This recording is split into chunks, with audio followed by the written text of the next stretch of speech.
Tes. Oh, okey. Bismillahirrahmanirrahim. Assalamualaikum warahmatullahi wabarakatuh. Alhamdulillah kita bersiaran lagi FB Live dari SACC, Shah Alam Convention Center. Dan kali ini bersama saya tetamu jemputan jauh dari Kelantan, Dr. Zahara dan rakan sekerja saya, Fawaz. Selamat datang. Terima kasih banyak-banyak. Alhamdulillah sampai juga ke Shah Alam. Okey. Ada sound effect sekejap. Ada sound effect. Okey. Tak apa. Okey, tahu. Biasa benda-benda live memang jadi macam ni. Benda jalan kan tak apa. Kita kena bersama-samalah dengan sound effect itu, insyaAllah. Betul. Dah. Okey. Alright, silakan. Topik kita hari ni apa? Kita nak cerita sempena dengan hari ini adalah Hari Sambutan Wanita Sedunia dan tema untuk tahun ni adalah berkenaan dengan seimbang untuk sejahtera. Itulah tajuk dia hari inilah. Jadi memandangkan bidang saya adalah bidang penyusuan dan kalau kita tengok ramai wanita dekat Malaysia ni yang bekerja dan menyusukan anak dia lah. Jadi kat sini hari ini dengan sempena tema ni mungkin saya nak cerita sikit lah bagaimana wanita yang bekerja tu dia boleh menyeimbangkan diri dia dengan kerjaya dan juga dengan rumah tangga di samping menjaga anak dia, insyaAllah. Okey, sebelum tu kita nak viewers kita kenal dulu dengan Dr. Zahra. Mungkin Dr. Zahra perkenalkan diri. Okey, terima kasih. Okey, nama dia Zahara Sulaiman ya. Saya merupakan pensyarah di Pusat Pengajian Sains Perubatan Universiti Sains Malaysia, kampus kesihatan ya. Tapi di dalam bidang penyusuan ni saya banyak berkecimpung dengan WABA yang bermaksud World Alliance Breastfeeding Action ya. Dan untuk NGO wanita ya, antara yang saya terlibat adalah MAWA, Majlis Wanita di bawah Yadim. So tu antara yang saya terlibatlah secara langsung di dalam NGO wanita dan juga kumpulan sokongan penyusuan lah tu. Dan kalau lihat daripada segi bidang penyusuan ni banyak yang saya buat selain daripada kerja-kerja NGO adalah sebagai seorang pensyarah banyaklah menulis dan buat kajian lah berkenaan dengan penyusuan dan wanita bekerja. Okey. Sesuai dengan tema Hari Wanita kita, saya nak tanya tentang wanita ni bekerja, berkerjaya semua kan. So soalan saya, sejauh manakah kembali bekerja atau persekitaran di tempat kerja mempengaruhi keupayaan atau kebolehan seseorang wanita meneruskan penyusuan susu ibu? So jadi soalan tu sangat relevan kalau kita tengok kan, nak tahu macam mana wanita kembali bekerja. Tapi sebelum tu saya nak definasikanlah siapa tu wanita bekerja. Biasanya kalau kita cakap pasal wanita bekerja ni, kita macam nampak orang yang keluar pagi macam pukul 9 masuk office sampai pukul 5 kan. Tu wanita bekerja. Ataupun mungkin yang kerja shift macam nurse macam kalau doktor dia on call dan sebagainya. Tapi itu adalah kerja yang formal Okay. Di samping tu kadang kita tak perasan ramai lagi wanita yang bekerja secara semi formal atau tak formal. Macam berniaga semua kan. Contoh macam kadang kita tengok wanita yang dekat pasar malam. Betul. Ataupun wanita yang bekerja part time dan mereka pun sebenarnya bekerja dan mempunyai cabaran dia lebih besar kadang-kadang. Okay. Itu satu lagi kategori wanita bekerja adalah wanita yang bekerja daripada rumah ataupun yang kadang dia bekerja online. Dia kerja online, dia menjual secara online dan saya menganggaplah wanita yang dipanggil suri rumah sebenarnya mereka adalah pekerja yang satu lagi lah yang patut kita naikkan martabat mereka sebab kerja mereka tu tak kurang mencabar. Dia tak ada punch card. Dia tak ada masuk office keluar office, dia sentiasa ada kerja.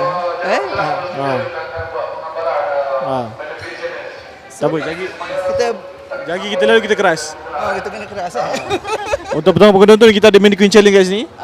Jagi kamera lalu kita kena keras sikit lah. Okey. Semua jangan bergerak. Jangan bergerak. Untuk penonton biasalah benda-benda live macam ni lah. Apa doktor?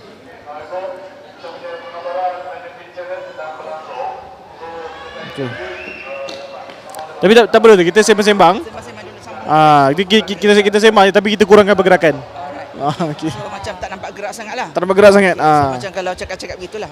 Mic kena dekat sikit tu. Okey, mic atas sikit Okey, jadi itulah dia antara kriteria ataupun wanita-wanita yang bekerja ni banyak lah So soalan tadi sejauh mana bekerja ni boleh mempengaruhi seorang wanita tu menyusukan anak dengan berjaya lah So dia tak ada satu jawapan yang fit untuk semua wanita lah kan. Sebab mungkin keadaan kerja yang berbeza menyebabkan ada wanita yang boleh mengatasi dengan cara A tapi wanita ni tak boleh pula mengatasinya. So mungkin kat sini saya boleh share sikit tips lah ataupun macam mana nak memastikan Yang paling penting kalau kita lihat satu adalah Kita kena freeze sekejap. kena freeze sekejap Okey. Lawak. Mannequin Challenge ni pun sepenuh Hari Wanita. Kita ada bersama-sama dekat sebelah sana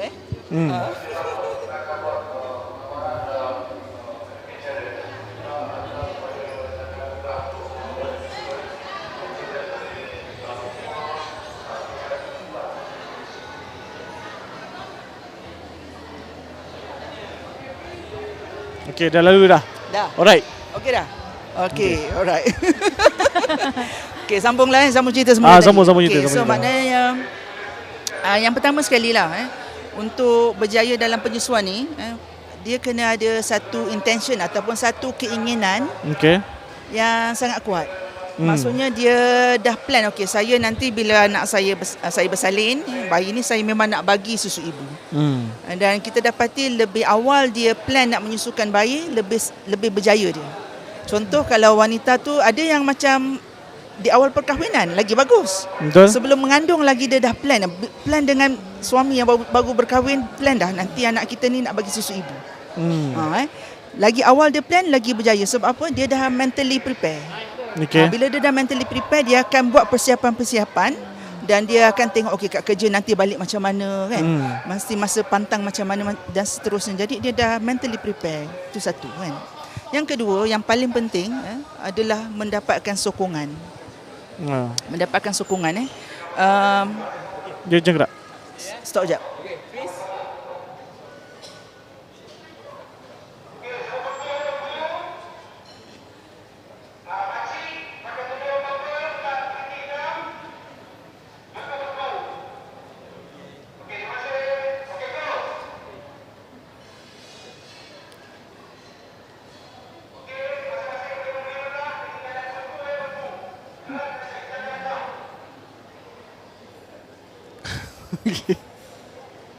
Dah ke belum ni? Agak mencabar sikit live kita petang ni. Kita kena jadi patung sekejap. Dah.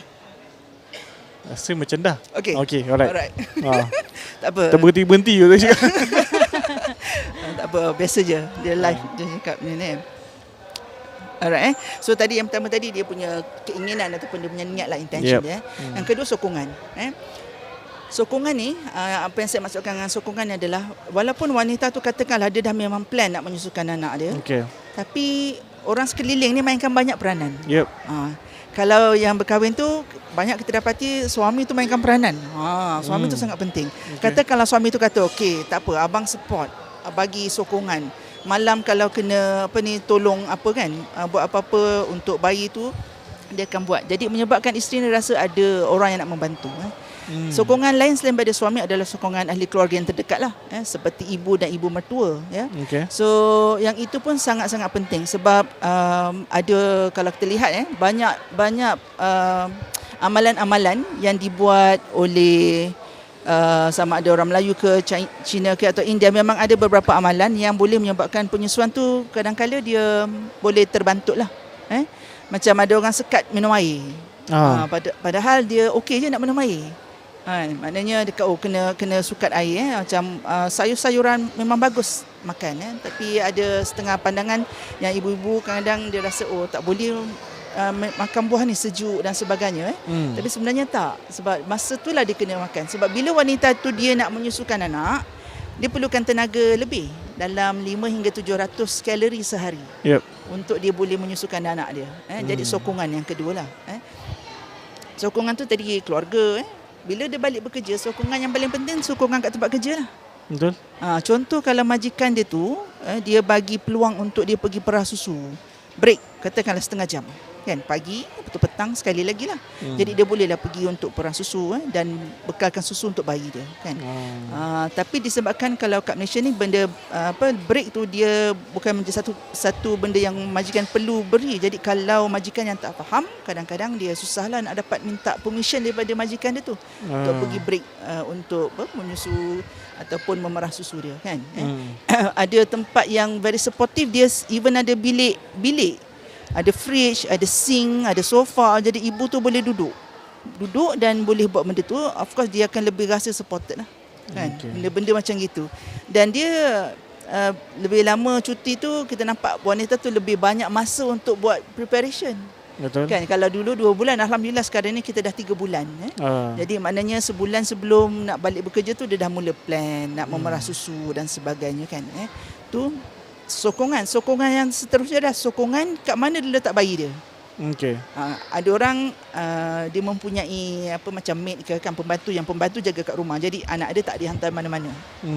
Ada yang dihantar anak dia ke taska ataupun nursery. Jadi nursery ni tak semua yang menyokong penyusuan. Jadi kalau ibu tu memang dia dah survey awal-awal, dia nak hantar kat nursery ni. Okey. Nursery ni boleh handle susu perahan ni. Jadi dia tahu macam mana nak handle kan, bila mak dia hantar susu macam mana nak nyah bekukan susu tu dan boleh bagi kepada bayi kan. Okay. Jadi benda-benda tu semua sebenarnya amat penting untuk membantu seorang wanita tu kembali bekerja. Kalau perasan tadi saya cerita tu untuk wanita yang bekerja macam formal kan. Yep. Macam mana kalau kita lihat wanita yang kerja yang tak formal ni? Yang dia kadang-kadang dia tak ada cuti pun. Dia tak ada cuti bersalin pun. Macam bila saya pernah nampak dekat pasar malam, seorang ibu tu bawa buai. Depan ni macam goreng pisang kan. Lepas tu belakang tu ada buah. Saya sangat-sangat terkesan lah tengok macam itu kan.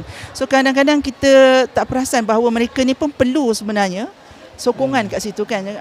Terfikir ada ke nanti kalau kita ada satu pusat kan, orang boleh berniaga tapi yang ada anak ni dia boleh ada tempat letak anak dia kan. Jadi kat situ kita tak perasan sebenarnya kerja begini lagi mencabar. Saya bagi contoh satu lagi yang bekerja dari rumah ataupun memang suri rumah. Sebabkan mereka tu dia tak ada punch card tadi yang saya cakap tadi tu. Jadi kadang-kadang tak tahu bila dia start kerja tu. Dia macam kerja tak berhenti. Dia kerja tak berhenti kan. Dan sebab itulah sokongan untuk mereka juga sangat penting kan.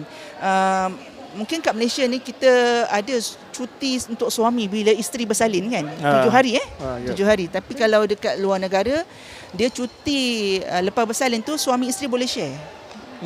Dia macam boleh kongsilah cuti tu bila suami nak ambil cuti, bila isteri ambil cuti untuk mengurangkan beban. Jadi saya nampak ada beberapa benda yang kalau kita boleh improvekan lagi, dia akan boleh membantu wanita ni dengan lebih berjaya untuk meneruskan penyusuan dia bila dia kembali bekerja.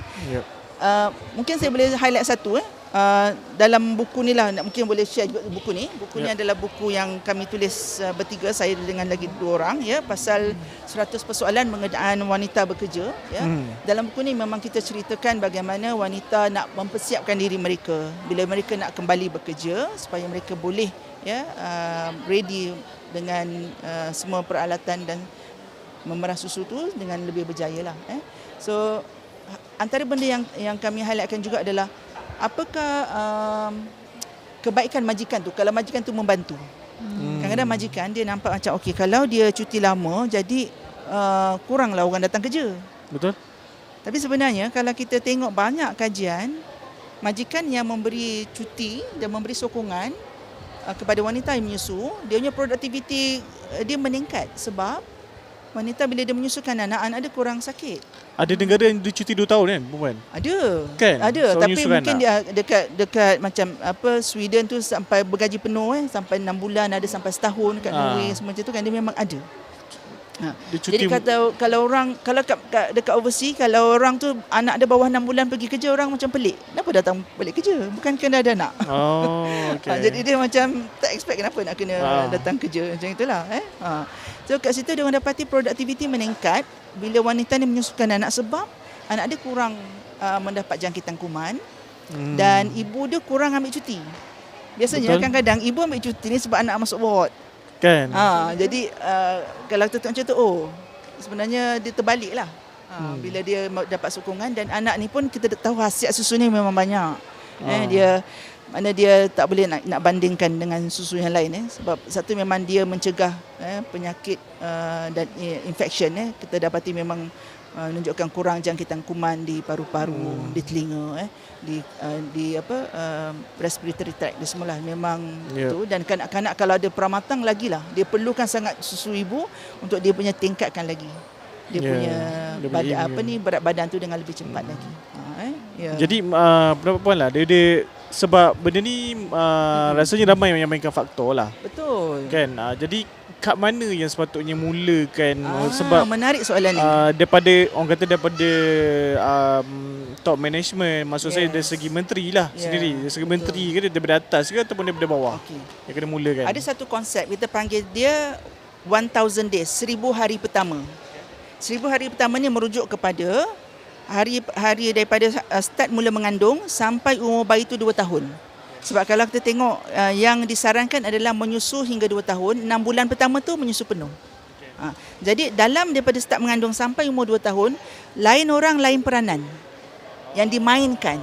Jadi kalau peranan ni tidak dipas dengan betul, masa itulah akan breaknya penerusan susu. Dia kalau dalam perubatan kita ada panggil cold chain. Cold chain tu kalau yang vaksin vaksin tu macam mana, ambil vaksin tu sampai ke bayi tu boleh dapat lah. Dia panggil cold chain. Kalau cold chain tu tak dijaga, dia akan break, jadi vaksin tu tak dapat kepada bayi. Ni kalau dalam penyusuan kita panggil dia warm chain. Warm chain tu macam mana susu tu boleh sampai ke bayi sampai 2 tahun. Jadi dia banyak orang memainkan peranan. Kalau tanya tadi, dia tak ada satu yang seorang sajalah, dia banyak peranan. Yang risiko lah, kata bukanlah risiko, macam lepas bersalin di hospital, kalau mereka bersalin di hospital rakam bayi, memang hospital rakam bayi dia menggalakkan penyusuan ibu. Bila nak daripada hospital nak balik ke rumah tu satu cabaran. Dia tengok dia balik mana. Dia balik ke environment yang menyokong ataupun environment yang kurang menyokong. Tu boleh satu chain. Satu boleh tu kan. Lepas tu satu lagi yang penting tu, bila dia lepas habis pantang dengan nak balik kerja. Tu lagi satu. Dia nak balik kerja kat mana? Betul. So ada sokongan ke tak ada sokongan? Dalam community tu ada tak? So lepas tu dia pergi pula dengan kawan-kawan. Tu lagi satu chain dia. Kalau dalam kes tak ada sokongan macam mana? Dia adakah dia kena stop? Bukan stop lah. Macam ada dia kena berhenti kerja ke? Dia kena cari kerja baru ke macam mana? Mungkin saya boleh share sikit saya punya satu kajian saya yang masa saya buat PhD dulu. Bila saya dapati ni memang bekerja tu satu cabaran, tapi cabaran dia berbeza mengikut ada yang saya dapatan saya lah, ada 3. Ada wanita yang kita panggil dia sangat passionate. Passionate ni maknanya wanita yang memang dia bersungguh-sungguh, dia dah orang kata bulat hatilah. Tak kira lah apa berlaku, saya akan pastikan bayi saya memang dapat susu ibu. Maknanya dia macam dia dah bermati-matian ada yang macam bersungguh sangat. Dia minta sokongan ni dan sebagainya lah dan dia akan pastikan macam mana pun dia akan cuba. Ada contoh di tempat kerja dia tak ada fridge, jadi dia dengan kawan-kawan dia kumpul duit, kita beli fridge lah. Jadi maknanya tadi kan mungkin majikan, kita harap majikan tolong, tapi dia bila orang passionate, majikan tak sedia, kita buat sama-sama. Jadi untuk dia yang macam gini, maknanya dia akan mencari jalan keluar. Betul. Jadi dia akan memastikan sampai juga. Cari kerja lain tu ada banyak option lah. Maksud kita boleh usaha juga. Doesn't mean that you kena stop kerja kan. So dia macam orang kata dia nak buat je tu, dia kena ada cara berfikir lah kan. Growth mindset dengan lagi satu fixed mindset cara berfikir. Kalau yang fix tu memang dia kata lah saya tak boleh buat apa-apa, majikan tak bagi. Tapi orang yang growth mindset ni dia fokus on the solution lah kan. Betul. Itu satu kategori. Satu lagi kategori yang memang dia dah fix, dia kata saya hanya menyusu masa pantang je. Bila balik kerja, semua kawan saya ni semua nampak memang diorang dah bagi botol dah, bagi formula dah. Jadi saya buat sampai 2 bulan je lah, at least dapat 2 bulan. So dia dah fix dah mindset dia tak kisahlah. Jadi dia dah nak buat macam itu. Tapi saya kalau sebagai seorang yang bahagian perubatan sebagai perunding penyusuan, memang kita akan bagi maklumat kepada ibu, tapi akhirnya ibu itulah yang akan decide dan apa. Dan kita kena pastikan apa-apa saja yang ibu pilih, dia memberi susu dengan cara yang betul supaya bayi yang itu selamatlah. So itu kategori yang kedua. Kategori yang paling ramai kalau kita tengok dalam wanita adalah kategori yang dia tengah-tengah. Okey, saya tahu menyusui ni bagus dan saya akan teruskan penyusuan, tapi saya juga perlukan sokongan. Kalau ada sokongan, saya akan cuba dengan lebih lah. Tapi to a certain point, kalau saya rasa saya tak mampu dah, saya memang dengan berat hati. Dengan berat hati ada yang nangis. Saya tak nak bagi susu lain dari ibu, tapi saya tak mampu. Dan saya terpaksa. Macam itulah. Jadi wanita yang ini yang perlukan banyak sangat sokongan dan memang ramai. Sebab bila, terutamanya kalau dia di pejabat, dia sebagai staf sokongan saja contoh. Jadi dia kata dia tak ada kuasa lah nak keluar office lama-lama dan sebagainya kalau tak dapat sokongan. Jadi yang ini adalah yang paling perlukan bantuan dan paling perlukan sokongan lah. Dia ada macam satu ni, kalau ada saya tanya lah. Ada macam satu hotline ke macam kalau dia macam nak perlukan advice. Menarik. Okey. Kalau wanita itu tadi kan saya cerita pasal yang warm chain tadi. Chain lepas bersalin, jika wanita itu bersalin di hospital rakan bayi, bila dia bersalin daripada hospital rakan bayi, sebelum dia keluar daripada ward, mereka akan diberikan nama-nama yang mereka boleh hubungi. Setiap hospital memang ada list yang perlu diorang sediakan siapa nama-nama. Alright. Jadi bila diorang ada masalah, diorang boleh. Dan satu lagi, mungkin tak perasan kalau mereka bersalin, tak kisah di mana-mana, hospital kerajaan ataupun swasta, selepas mereka keluar daripada ward, mereka boleh pergi ke klinik kesihatan dan serahkan macam slip warna putih tu, cakap dia dah bersalin, nanti akan ada nurse yang datang cek bayi kuning, bayi menyusu ke tidak dan sebagainya. Itu adalah sokongan yang berterusan yang boleh mereka dapat. Selain daripada tu, kita ramai lagi kumpulan sokongan yang bergerak aktif. Mana kumpulan sokongan penyusuan, sama ada di peringkat negeri ataupun kawasan ataupun nasional. Di mana mereka ni yang kita panggil dia kaunselor penyusuan ataupun pembimbing penyusuan yang memberi bimbingan lah kepada ibu-ibu. Dan mungkin saya nak perkenalkan sikit yang projek yang kami buat sekarang ni bersama dengan Arba Foundation, USM dan Arba Foundation. Kita panggil dia projek susu ibu. Yang sekarang ni kita buat di 2 daerah, di Hulu Langat dan juga di Petaling. Jadi mana ibu-ibu yang golongan B40 kita bagi keutamaan, kita bantu mereka di akhir mereka punya pregnancy tu. Kita jumpa mereka dan cerita-cerita pasal bagaimana nak menyusu, dan kita follow up mereka lepas bersalin hingga 2 bulan, dan lepas tu kita lihat perkembangan bayi mereka. Jadi itu antara projek yang sedang berlangsung sekarang. Itu adalah projek yang pioneer lah, insyaAllah. Kalau dengan keadaan yang mengizinkan, kita akan perkembangkan lagi kat negeri-negeri lain lah, insyaAllah. Alhamdulillah. Okey, Doktor, kita ada soalan kat Facebook ni live ni. Daripada Sang Senjakala tu, sebagai seorang ibu, isteri dan pekerja sangatlah mencabar. Sebenarnya ada kesan tak pada emosi wanita tersebut? Apa solusi kepada wanita tersebut? Terima kasih. Tak tahulah, maksud dia stres kot. Betul. Dia kalau kita lihat wanita yang menyusukan bayi, dia kurang untuk mendapat postnatal depression, postnatal blues. So tapi wanita postnatal apa? Meroyan lah. Meroyan. Bahasa Melayu meroyan lah. Sebab takut doktor tahu. Okey. Tapi pada masa yang sama, sometimes ibu ni dia ada satu expectation, dia nak seboleh-bolehnya dapat untuk menyusukan anak dia, kalau boleh tak nak campur apa-apa pun. Jadi dia memberi satu expectation yang tinggi kepada diri dia, dan mungkin soalan ni lah, ada tak kesan emosi pada wanita tersebut. Dan katakanlah dia punya expectation tu dan dia tidak mendapat sokongan, dia boleh mendapat rasa sangat-sangat stres lah. Sebab tu tadi mungkin bila saya bercerita, dalam buku ni pun kita ada cerita pasal peranan suami, bagaimana suami itu boleh membantu.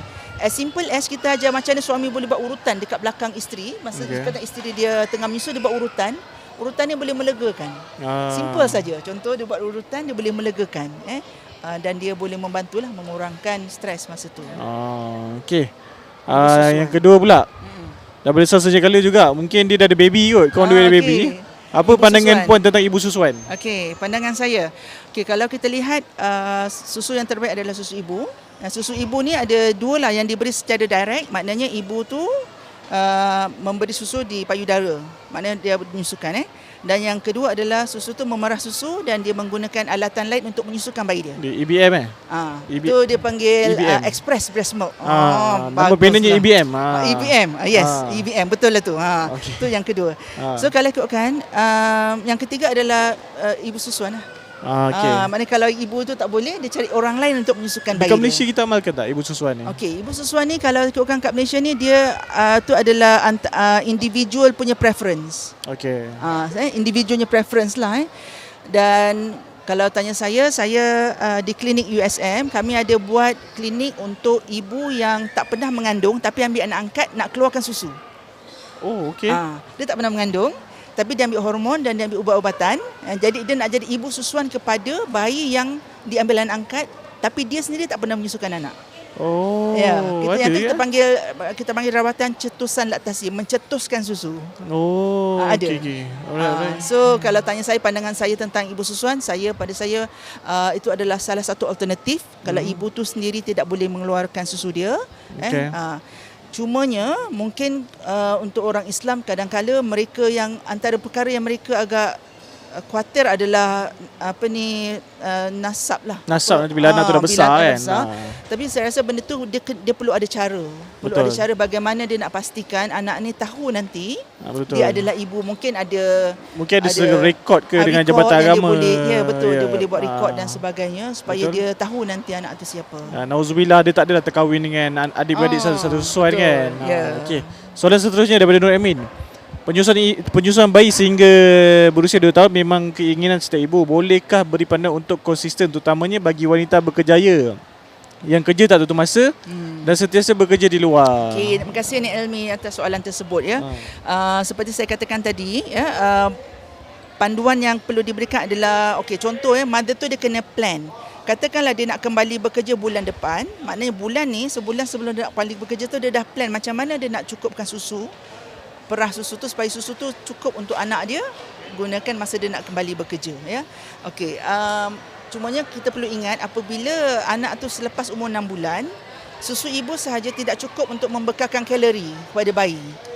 Maknanya katalah 6 bulan pertama kalau tak makan benda lain dia dah cukup, tapi lepas 6 bulan ibu tu perlu memulakan makanan pelengkap. Di samping meneruskan penyusuan susu ibu. Sebab lepas 6 bulan susu ibu membekalkan lebih kurang 2/3 kalori yang diperlukan oleh bayi dan selebihnya perlu diberikan makanan lain lah. Kalau tak nanti bayi tu tak naik berat badan dengan elok lah. Jadi kalau tanya saya tadi, konsisten, kalau ibu tu bekerja memang dia kena pastikan masa dia keluar bekerja tu, katakanlah dia keluar bekerja 8 jam tu, at least 2-3 kali dia kena pastikan dia buat perahan susu. Supaya susu tu dapat terus momentum penghasilan susu tu diteruskan. Katakanlah dia dah mula bekerja, lepas tu alamak kat tempat kerja tak sempat, dia pun buat sekali ataupun tak buat, memang susu tu makin lama makin akan berkurangan. Sebab brain dia akan bagi feedback, tak perlu dah nak buat susu sebab tak ada rangsangan. Jadi brain ni tak mengeluarkan lah. Dia tak bagi rangsang untuk keluarkan susu. Jadi memang perancangan tu sangat penting, berkejaya yang tak tentu masa. Saya pernah jumpa orang yang bekerja di kilang, macam kerja nurse dan sebagainya. Ada yang kata kadang-kadang kerja malam ni lagi bagus sebab orang tak busy. Bila tak busy, masa tu dia banyak masa lagi nak perah susu. Jadi jadi lain orang lain dia nampak, cara nampak tu Betul. Yang pentingnya tadi dia kena ada disiplin yang sangat kuat. Penting sangat-sangat. Betul. Ya. Sebab kadang-kadang lepas anak tu umur 6 bulan, dia kata okeylah dah mula campur makanan. Tapi bila dia campur makanan, kalau momentum perahan tu tidak di-maintain, susu akan berkurangan juga. Jadi bila dia balik, dia ada masa dengan anak, bagi direct. Betul. Bagi direct anak dia. Tapi bila dia kat tempat kerja, dia kena pastikan at least 2-3 jam dia buat perahan. Dan itu antara tips yang sangat penting lah untuk dia meneruskan penyusuan sampai bayi dia berusia 2 tahun. Dia maksudnya kalau boleh saya yang saya faham lah. Semua kena main peranan daripada termasuklah ibu tu sendiri, dia kena belajar, kena ada ilmu. Maksudnya apa yang dia akan hadap.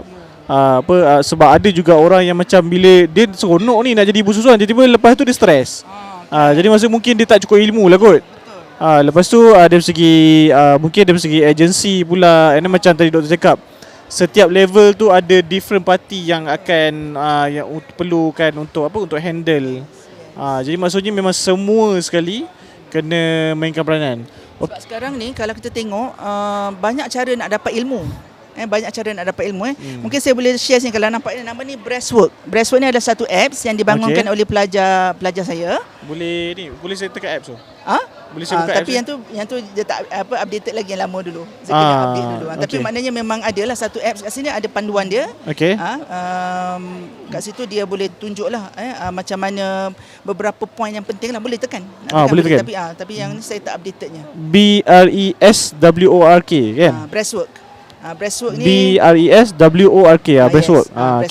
Okey. So Breastwork ni adalah beberapa, ada gambar, ada video yang kita kepilkan sekali. Untuk kadang-kadang wanita dia nak dapat information, dia tak sempat nak pergi ke mana-mana ke apa. Jadi benda ni dibangunkan dan salah satulah cara dia. Betul. Ni dah ada apps kan? Betul. Okey, ada lagi komen. Puan, saya rasa suami juga perlu ada pengetahuan tentang penyusuan ibu. Dan bagi saya amat tidak adil bagi hanya tugas saya itu kepada isteri sahaja. Apa pandangan Puan? Terima kasih Puan Lazario kan. Memang tajuk ni lah antara benda yang kita bincangkan tadi. Betul. Dan sebelah saya ni pun jejaka ni insya-Allah sangat-sangat. Dan anak nombor 2 saya. Anak kedua dah. Dia dululah dia susu badan.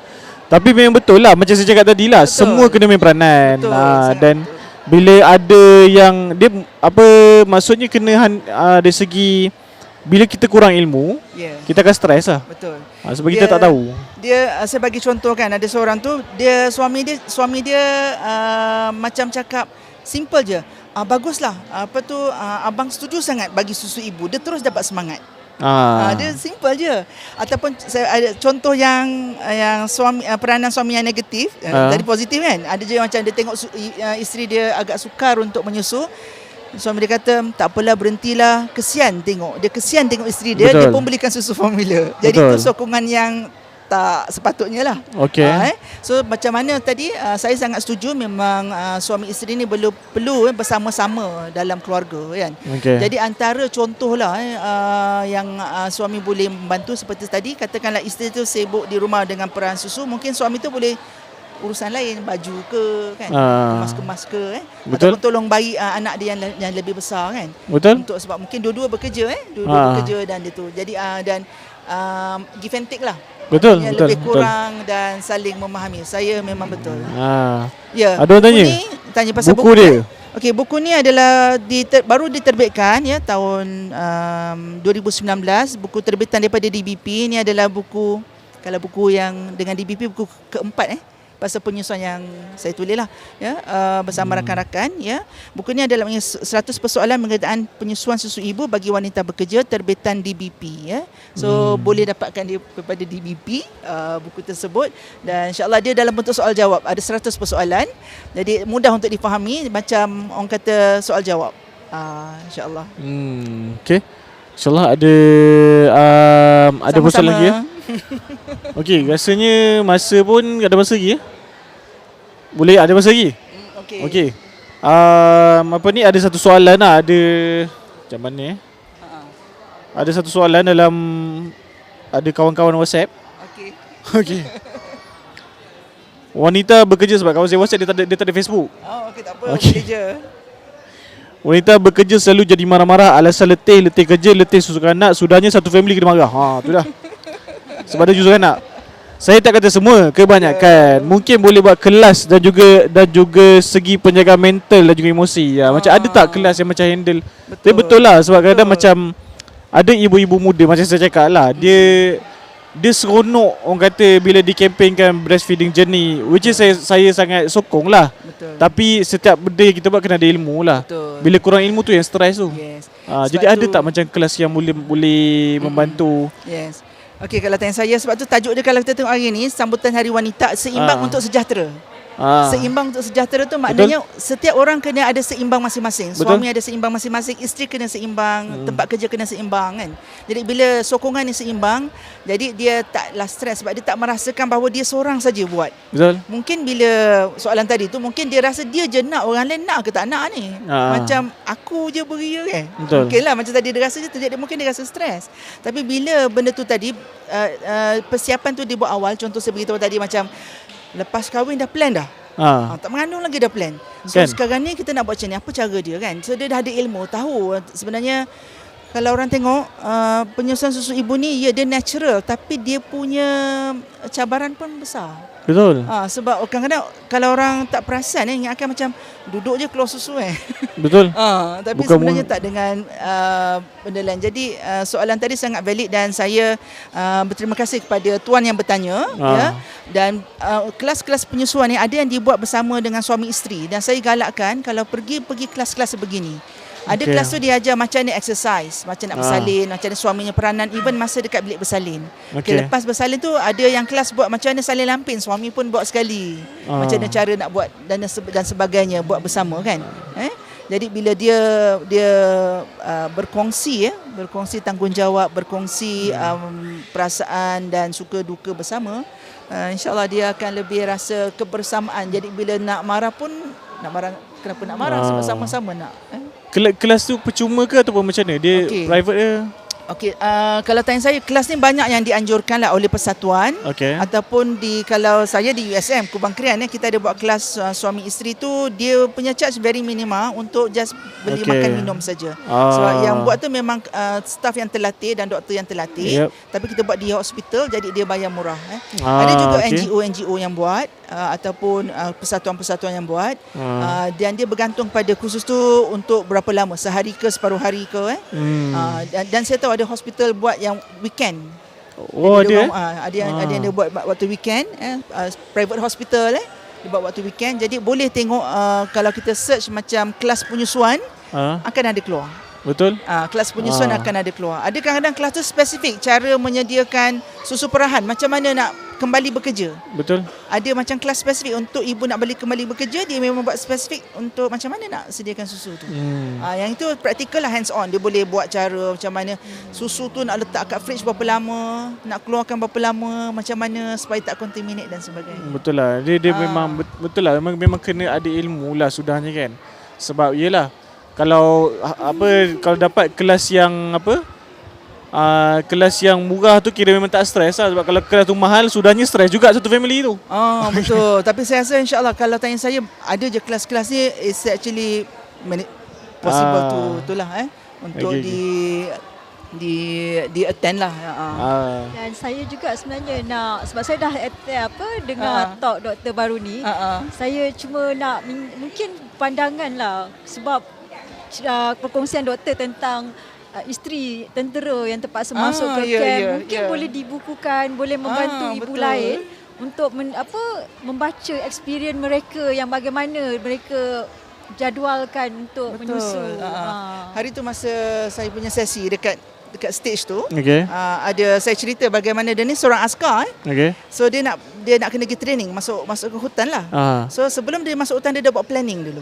Dia dah pergi survey tempat tu, hutan tu kat mana. Habis tu ada apa dekat situ, ada fridge ke tidak. So macam dia dah plan dengan suami dia, boleh tak suami dia datang seminggu 2 kali ambil susu perahan tu bawa balik. Selama sebulan dia training. Perempuan tu askar? Ya. Jadi dia plan macam mana, jadi boleh bawa. Jadi dan dia walaupun bulan ketiga dia dah masuk kerja masa tu, dia boleh meneruskan 6 bulan tu eksklusif. Jadi possible kan? Ya betul, maknanya kat situ yang tadi saya kata betapa dia punya kesungguhan tu, dia dah plan dia betul-betul. Plan daripada awal Dia dah plan daripada awal, dia dah tengok apa yang akan berlaku. Dan dia dah ambil charge. Dia take charge. Okey, saya nak, tapi saya kena bincang dengan suami. Jadi dia ajak suami dia tengok sekali, setuju tak? Kalau tak boleh juga. Okey doktor, masa sangat mencemburu kita. Terima kasih sama-sama ya. Selamat Hari Wanita juga kepada anda dan ibu. Lazar, saya baca lah. Pada saat sekali saya ingin mengucapkan pada kita selamat menyambut Hari Wanita, dan juga pada ibu saya Lazarina Muni, anda beranak komen ni. Dan pada isteri saya Anissa Talib, semoga dimurahkan rezeki dan dipanjangkan umur, berkongsian sangat menarik. Terima kasih saat sekali. Terima kasih pada semua yang komen. Lazarina, terima kasih. Terima kasih banyak doktor berkongsi. Ada boleh nak berkesimpulan sikit? Boleh doktor buat kesimpulan sikit doktor. Last. InsyaAllah kesimpulan daripada hari ini berkenaan pasal sambutan Hari Wanita dengan temanya Seimbang untuk Sejahtera. Saya ingin mengucapkan kepada semua wanita di luar sana, saya sangat menghargai struggle anda semua, dan juga suami-suami yang sangat membantu dan menyokong ibu mertua semua sekali untuk memastikan bahawa penyusuan ni suatu benda yang possible dan insyaAllah boleh dicapai. Itu je satu kesimpulan yang sangat padu daripada doktor. Okey, itu saja live kita pada petang ini. Terima kasih banyak doktor kerana berkongsi. Sama-sama. Dan nanti ada next, kita ada lagi satu night live session pukul 6. Okey, pukul 6 hujung lagi. Teruskan menonton kita punya live session. Dan kepada orang-orang Shah Alam, jangan lepaskan peluang datang ke Pesta Buku Selangor. Ada lagi 3 jam, 4 jam. Ada lagi 4 jam. Ada lagi 4 jam boleh datang lagi. Ada banyak buku-buku murah sini. Memang sale, memang kau-kau punya. Okey, dan itu saja daripada saya, Dafizah. Ya, terima kasih. Selamat Hari Wanita, dari wanita kepada wanita. Okey, itu saja. Assalamualaikum warahmatullahi wabarakatuh.